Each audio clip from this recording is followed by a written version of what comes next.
Programme হাতে নেওয়ার জন্য, একই সাথে সাথে learning acceleration programme in secondary education হাতে নেওয়ার জন্য।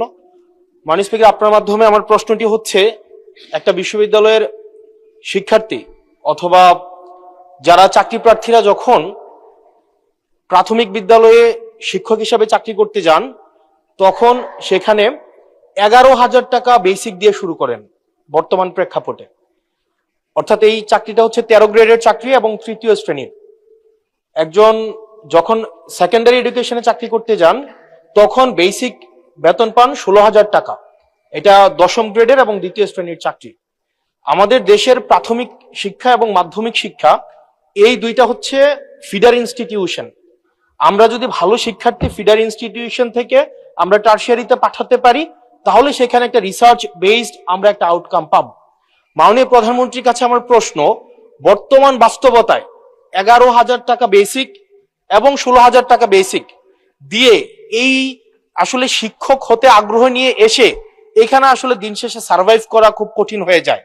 সেজন্য প্রাথমিক এবং মাধ্যমিক শিক্ষকদের বর্তমান প্রেক্ষাপটে, আপনিও বিদেশে দীর্ঘদিন থেকে এসেছেন, আপনি সেখানে শিক্ষা প্রতিষ্ঠানগুলো দেখেছেন, সেই বাস্তবতায় আমরা এই ফিডার ইনস্টিটিউশনগুলোর শিক্ষকদের মান উন্নয়নের জন্য, তাদের বেতন বৃদ্ধির জন্য, যাতে করে বেশি বেশি মানুষ বা শিক্ষার্থী এই ধরনের চাকরিগুলি করতে আগ্রহী হয়, সেটার জন্য আপনার বিশেষ কোনো পরিকল্পনা রয়েছে কিনা সেটি জানতে চাচ্ছি মাননীয় স্পিকার।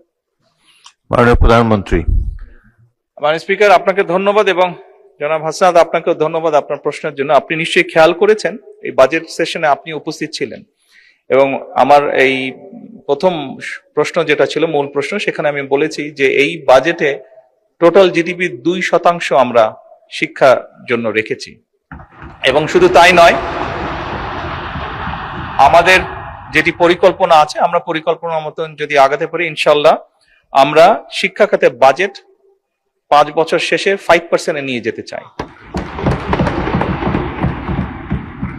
এবং অবশ্যই এগুলো আমরা যখন দেখেছি, স্বৈরাচারের সময় শুধু বিল্ডিং হয়েছে কিন্তু হিউম্যান রিসোর্সের কোনো উন্নতি হয় নাই। আমি আপনার সাথে সম্পূর্ণ একমত যে আমরা যদি আমাদের প্রাইমারি এবং সেকেন্ডারি এই শিক্ষকদেরকে যদি আমরা সঠিকভাবে ট্রেনিং দিতে না পারি, কিন্তু শুধু ট্রেনিং না, ট্রেনিং এর সাথে তাদেরকে তাদের সম্মানীয় যদি বৃদ্ধি করতে না পারি, তাহলে অবশ্যই আমরা প্রত্যাশা করি না যে তারা ভালো কিছু ডেলিভার করতে পারবেন।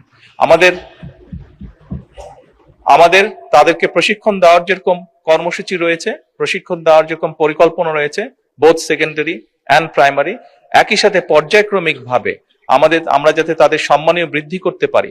আমরা অনেক সময় দেখি যে প্রাইমারি স্কুলের টিচাররা, এই সংসদের দাঁড়িয়েও আমি বলেছি যে অনেক সময় আমরা এখনো দেখি যে প্রাইমারি স্কুলের শিক্ষকরা তাড়াতাড়ি করে ক্লাস করিয়ে হয়তো আরেকটি সেকেন্ড একটি কোনো জবে অথবা কৃষিকার্যে যেটাই হয় একটি সেকেন্ড জবে তাকে যেতে হয়, তা না হলে তার জন্য সংসার চালানো কষ্টকর হয়ে যায়। সেকেন্ডারি স্কুলের ক্ষেত্রে আমরা অনেক শিক্ষকের ক্ষেত্রেই দেখেছি এরকম ঘটনা ঘটে।